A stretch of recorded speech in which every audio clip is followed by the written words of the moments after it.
புதுச்சேரி பக்கத்துல வருஷத்துக்கு ஒரு முறை பொம்மைகளை நேர்த்திக்கடனாக செலுத்தும் நடைபெறும் சித்திரை திருவிழா குறித்து தான் அடுத்து நம்ம பார்க்க போற தொகுப்புல பார்க்க போறோம். புதுச்சேரி மற்றும் கடலூர் மாவட்டம் எல்லையில் தென்னம்பாக்கம் கிராமம் உள்ளது. இங்கு பழமை வாய்ந்த அழகுமுத்து ஐயனார் சித்தர் கோவில் உள்ளது. இக்கோவிலை சுற்றி மனிதர்கள், கார், வீடு, கை, கால் போன்ற சிமெண்ட் சிலைகளை பக்தர்கள் நேர்த்திக்கடனாக வைத்துள்ளனர். திருமண வரம், குழந்தை பாக்கியம், வீடு, நிலம் வாங்குவது மற்றும் அரசியல் தலைவர், மருத்துவர், வழக்கறிஞர், காவலர் என சிலைகளை பக்தர்கள் நேர்த்திக்கடனாக வைத்து வழிபடுகின்றனர். சித்திரை மாதம் முதல் திங்கட்கிழமை சித்திரை விழாவாக ஆண்டிற்கு ஒரு முறை வெகு விமர்சையாக இவ்விழா நடத்தப்படுகிறது. அழகு சித்தர் சுமார் ஒரு 500 ஆண்டுகளுக்கு முன்பே ஜீவசமாதியான இடம்.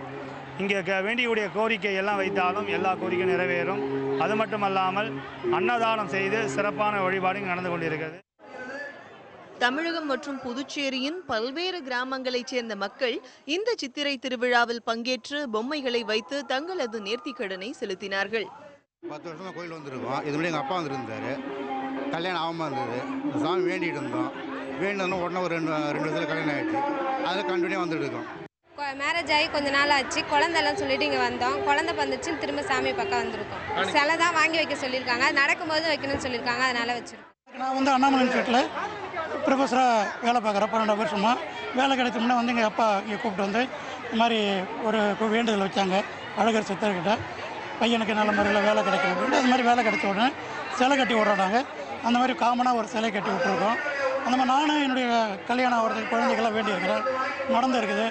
சிலை கட்டி குழந்தைங்களாம் சிலை கட்டி விட்டுருக்கோம். பொம்மைகளை நேர்த்திக்கடனாக செலுத்துவதால் வேண்டுதல்கள் நிறைவேறுகின்றன என்ற நம்பிக்கையால் நாளுக்கு நாள் இங்கு வரும் பக்தர்களின் கூட்டமும் அதிகரித்து வருகிறது.